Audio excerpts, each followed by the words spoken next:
Hi, welcome back to Joe Blogs. This video is another update on the situation with regards to Russia's invasion of Ukraine. And in today's episode, we're going to talk about gas supplies because there's a lot going on right now. We'll look at what's going on with regards to energy infrastructure because that's become a big issue for a lot of countries. And we'll talk about what's been going on with regards to the abduction of the head of the nuclear power plant in ZAPORIZHZHIA. So in this episode, I'll give you the full details of a deal that's just been struck between Russia and Hungary to defer some payments. And this is a really interesting development because up until now, Russia has been playing hardball. It's been telling all of the countries of Europe, if you don't do what we tell you, then we will switch off your gas supplies. And we've seen President Putin carry through on that threat with a number of countries, including Poland, Finland, Bulgaria, and Denmark. However, the situation seems to be changing, and Russia have now agreed that they'll accept deferred payments from Hungary. And this change of tactic may indicate that Russia is now becoming concerned about the huge loss of revenue that it's encountered since it's been switching off all of those supplies. And it now wants to do some business, and it's basically offering Hungary a big discount. So we'll go through the details of that, and I'll talk about the implications of this later in the video. I'll give you an update on what's going on with regards to Italy's gas supplies, which have been affected, and also share with you some surprising information about Italy's purchases of gas from Russia. We'll then go on to talk about a warning that the UK has given with regards to gas supplies for this winter and potential blackouts. We'll have a look at an investigation that Sweden has now started on the Nord Stream pipelines. And I'll tell you about some increases in infrastructure security that have started happening as a direct result of the Nord Stream attacks. We'll then have a chat about the recent abduction of the head of the Zaporizhzhia nuclear power plant by Russian troops, who apparently took him away blindfolded and interrogated him for a number of days. And I'll talk about the potential implications of that nuclear power plant, which is currently sitting in Russian-occupied territory, whether or not there's a potential for some sort of nuclear disaster to happen here. And then finally today, I'll wrap up with my summary as to what I think the implications of all of the issues that we're discussing in this video are for Russia, the European economy, and the global economy. So before we get started on all of that, if I could ask you to give me a thumbs up at some point during this video if you're enjoying the content, please subscribe if you haven't done so already. I'm on a big push to try to get to 200,000 subscribers, so if you could help, I'd really appreciate that. Don't forget, I always include chapters in these videos, so if you don't have time to watch the entire thing from front to back, you can pick and choose which sections you want to watch. And if you'd like to support the channel, please have a look below where you'll find links to YouTube Super Thanks and membership, as well as Buy Me a Coffee, Patreon and Amazon links. And once again, I'd just like to say thank you so much to everybody that has supported the channel. I'd really appreciate it. Hungary is a member of the European Union, but unlike the rest of the countries, it's been given a dispensation to continue buying gas from Russia. Because it's landlocked, it's very difficult for Hungary to be able to find alternative replacements for the gas. Hungary's trade deficit has ballooned this year due to its surging energy costs, increasing its vulnerability and weakening its currency, the forint, which plunged to a record low versus the euro this week. And it's now been announced that state-owned energy group MVN has agreed with Gazprom to defer its payments for gas purchases if prices exceed a certain threshold value, allowing MVM to pay for the gas over the coming 3 years if prices surge. In terms of the estimates of the total value of the deferred payments, Hungary are expecting it to be around €1 billion. However, if the price of natural gas rises to levels that we've seen during the Ukraine conflict, then the deferred payments could rise to between 3.5 and 4.5 billion euros. The Hungarian authorities are hoping that the deal will ease the correlation between rising gas prices and the currency, which has slid significantly over the last few months. An added benefit of this deal is that MVM will now have 30 days to buy the euros they need to pay for the gas, rather than the current position of 5 days. And it's hoped that this change will also ease the pressure on the currency. Under a 15-year deal signed in 2021, Hungary receives 3.5 billion cubic metres of gas per year via Bulgaria and Serbia under a long-term deal with Russia, and a further 1 billion cubic metres via a pipeline from Austria. To mitigate the impact of the current increase in market prices, MVM Group and Gazprom have agreed to defer payments for the forthcoming winter period. MVM said it would also tap 800 million cubic metres of cushion gas held in reserve, worth around 1.5 billion euros at market price, to aid government efforts to keep a lid on household energy bills. Hungary's central bank, which raised its base rate by 125 basis points last week to 13%, said Hungary's current account deficit was in the danger zone and urged the government to stabilise finances. So I think this deal is particularly interesting because Hungary is in a state of crisis, and unfortunately it is fully dependent on oil and gas supplies directly from Russia. And the EU has acknowledged this and allowed Hungary to have an exemption and not have to join the outright oil ban that comes into place in December for the rest of the EU. So the deferral of payments to Russia will ease the cash crisis for Hungary, and it's hoped that it will help the currency bounce back. But the problem that we have here is that Hungary is essentially building up debt with Russia. Deferring those payments means that it still owes the money and it's going to have to pay it in the future. So unfortunately, Hungary hasn't really broken away from its dependence on Russia. So what we've got here is a European country that's actually increasing its debt burden with Russia. It's increasing its dependency. And that will obviously leave Hungary open to political leverage from Russia in the future. Sweden has confirmed that it sent a diving vessel down to the site of the Nord Stream leaks to investigate the source of the problem. The Swedish Coast Guard said Nord Stream 1 had stopped leaking, but an overflight recently suggested gas was still draining out of Nord Stream 2 and bubbling to the surface over a 30-metre radius. Now, the fact that Sweden are looking to physically inspect the site of the damage is really interesting. The biggest question that everybody is looking for the answer to with regard to the explosions on the Nord Stream pipelines is whether or not the explosives were on the outside of the pipe or the inside of the pipe. And the answer to that question will be clearly visible from the physical damage, because if it was on the inside, the explosion will blow out of the pipe. If it was on the outside, it will blow into the pipe. Now, if it transpires that the explosives were laid on the outside of the pipe, then that still leaves the question open as to who is responsible, because that would mean that any country in the world could have undertaken this action. However, if it turns out that the explosives were on the inside of the pipe, then that would point very strongly to this being an inside job, literally, because you would need to have access to the interior of those pipes. And the country with easiest access to the inside of the Nord Stream pipelines is Russia. And as I mentioned before, any company that operates a pipe will use what's known as pigs, which are robotic devices that can move inside of pipes to undertake maintenance work. And the theory is that one of these pigs could have been loaded with explosives and then set off with a remote detonator at the appropriate point. So it will be fascinating to see what the outcome of this investigation from the Swedish authorities is. Now, a couple of really interesting pieces of news have come to light with regards to Italy's purchase of natural gas from Russia. And it's been reported that no gas has been flowing to Italy since the end of September. Concerns have been raised that Russia is now looking to target Italy and to cut off all of its supplies. However, the head of Eni, which is the Italian gas company purchasing the gas from Gazprom, has stated that the reason is not geopolitical, but is related to the fact that because the gas is moving through Austria, from the 1st of October, Gazprom is required to put a 20 million guarantee in place to cover the transport of gas through Austria. Now, it's reported because of the existing situation and the financial sanctions that are in place, Gazprom is not prepared to provide that 20 million guarantee.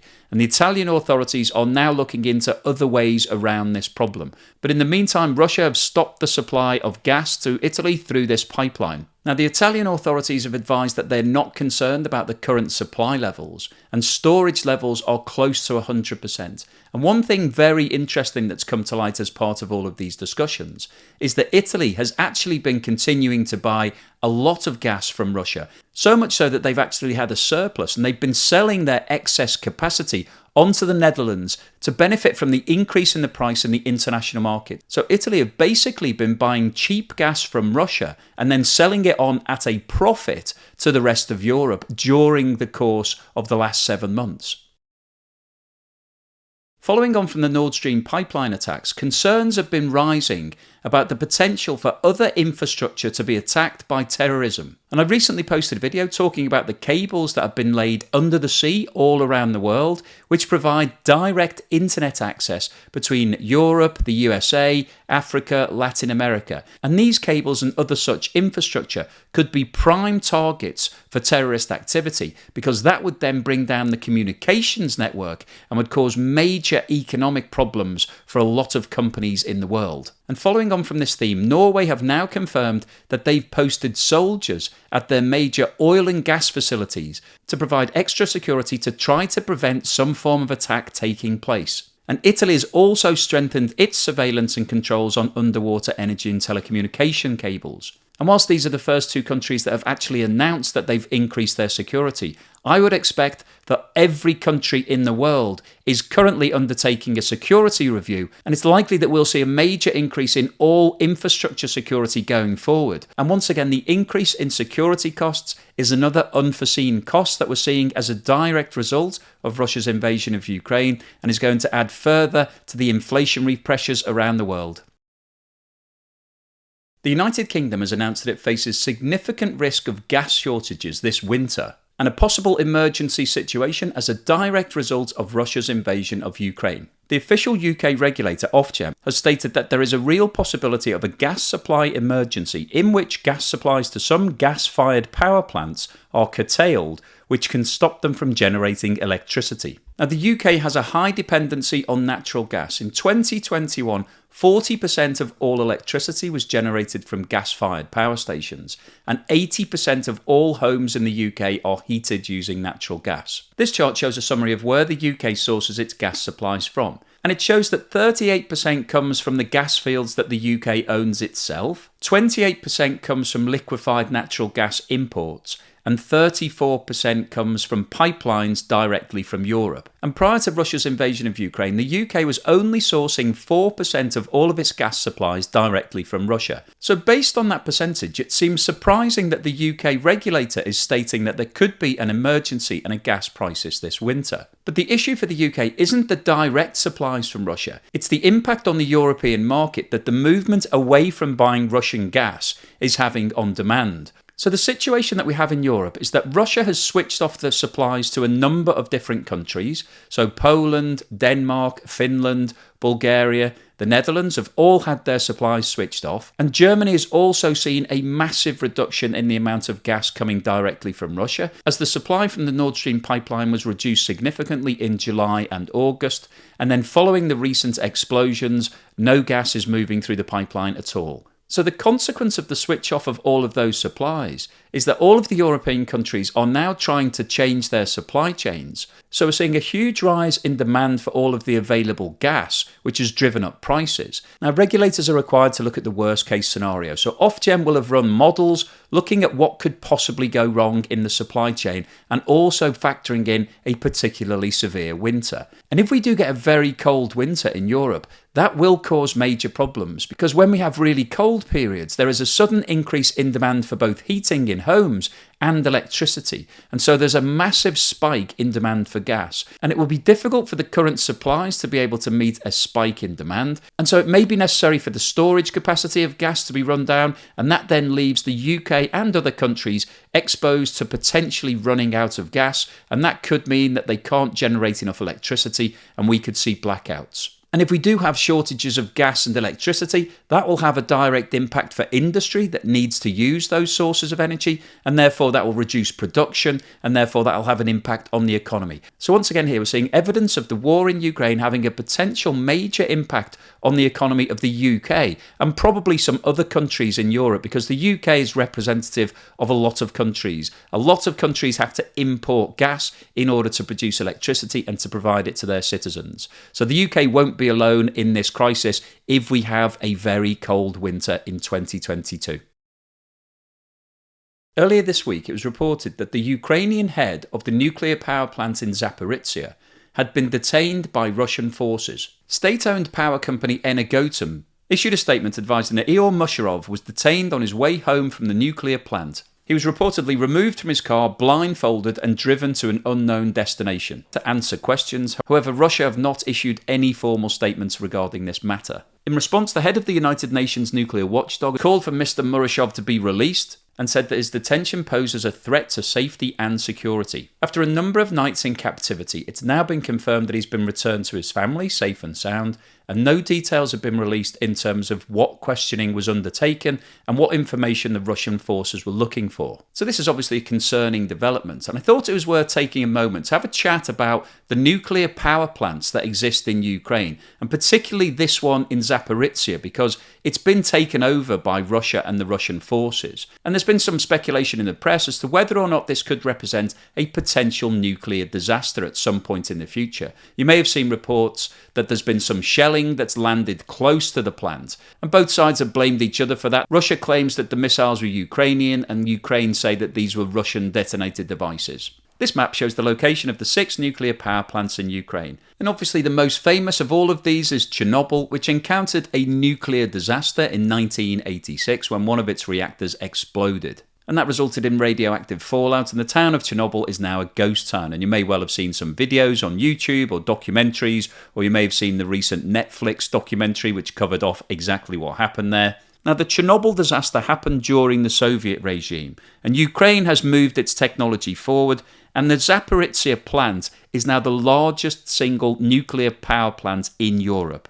And this map shows the number of nuclear reactors that each of the power plants in Ukraine has. And you can see that Zaporizhzhia has 6 nuclear reactors. Now, I won't get into too much detail, but the way that a nuclear reactor works is that radioactive material is used to create heat, and that heat is then used to turn water into steam, and that steam is used to drive turbines which produce electricity. And you may be interested and comforted to know that the Zaporizhzhia power plant uses different techniques to the Chernobyl plant. Chernobyl used boiling water reactors, whereas Zaporizhzhia uses pressurized water techniques, which are much safer. Now, Russian forces occupied this area early into the invasion, and the concern initially was some form of nuclear meltdown. So that would be a loss of power to the plant, which would mean that you couldn't cool the reactors, and if the reactors get overheated, then they could go into meltdown, and we could have a similar disaster to what we've seen in other nuclear power stations around the world over the last 50 years or so. However, despite being under Russian occupation,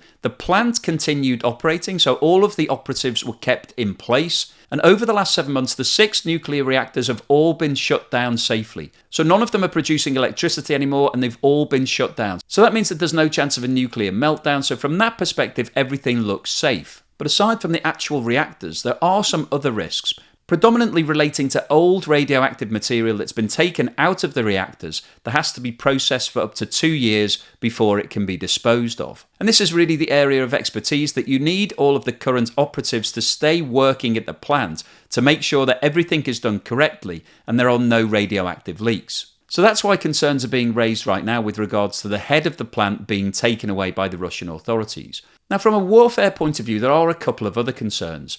Firstly, the issue of whether or not a missile could hit that plant and cause a nuclear explosion. Well, the good news from that perspective is that these plants have been built to withstand extreme damage. The reactors themselves are encased in large amounts of cement, which potentially could protect them from a plane strike. So if a plane flew into that building, it's reported that the nuclear reactors would be entirely undamaged. Whether or not repeated missile strikes would actually cause more damage than a plane strike, nobody really knows. So I guess that's one of the risks, that if somebody did send repeated missiles into the plant, at some point there is a chance that we could get a nuclear explosion and some sort of fallout. But the other risk that's been identified, and this is the big one, is some form of terrorism. So this would be a deliberate targeted exercise to actually explode the nuclear reactors. And that's the concern that's been raised by the Ukrainian authorities. And I guess this is a worry in terms of Russia being pushed back. If they get forced back out of this region,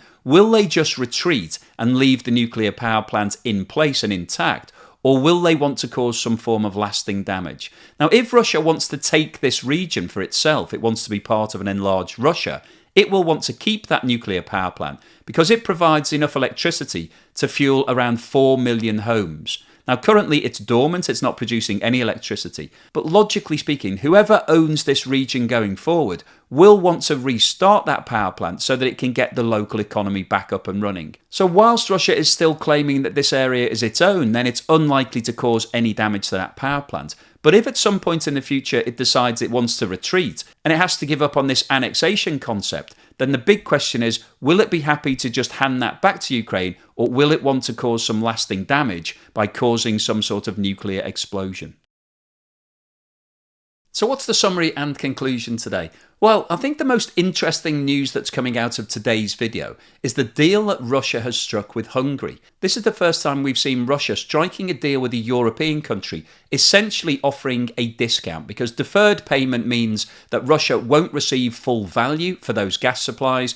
It's building up some sort of debt that it will try to gather back at some point in the future. And as I mentioned at the start of the video, up until now, Russia has been playing hardball with all European countries. If you don't do what we tell you, we will switch off your supplies. But this is a complete change of tack. And it's really interesting to note that this deal has come after it was reported recently that August saw the lowest revenues for energy products for Russia for 14 months. The $11 billion that Russia earned in August was the lowest figure since June 2021 and represented a fall of 13% compared with the July revenues. And this is at a time when oil and gas prices are elevated. So Russia is now starting to suffer as a direct result of the large decrease in volumes that it's seeing because of all of the sanctions. And we're starting to see a change of tack. Russia now appears to be realising that it needs to do some deals and get some revenue in the bank. And the Hungary deal, whilst it's relatively small in terms of the total economy of Hungary,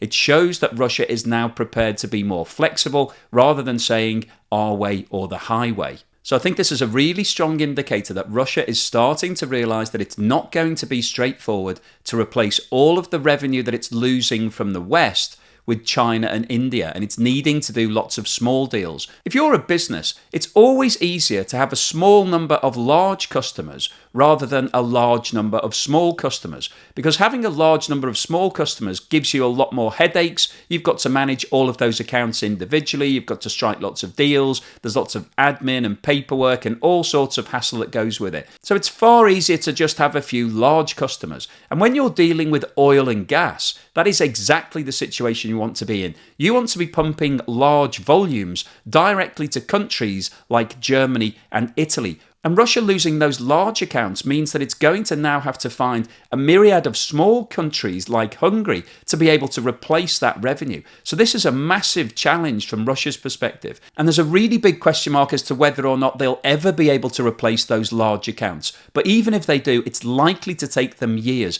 particularly when you're talking about natural gas. Because the problem that Russia has is that it's removing all of the customers that it's piping gas to. And that's the easiest way of being able to supply this, because you can take it literally straight out of the ground, send it via a pipeline to the country that wants to buy it, job done. That is the end of the supply chain. If you're then trying to replace that supply chain with sales to the Far East, you have to liquefy that gas. So that requires really big investment into the liquefied natural gas cooling plants. You then have to get the storage facilities to be able to send it overseas, and those customers then have to be able to regasify it. So there's a lot more cost and a lot more infrastructure, and Russia simply doesn't have any of that infrastructure right now. So it's impossible to be able to convert the gas sales that it's losing into replacement sales. 95% of all of Russia's gas sales in 2021 were in a gaseous form. The challenge facing Russia is they're now trying to replace that with liquefied natural gas, which is an impossibility. So the deal that we've just seen struck with Hungary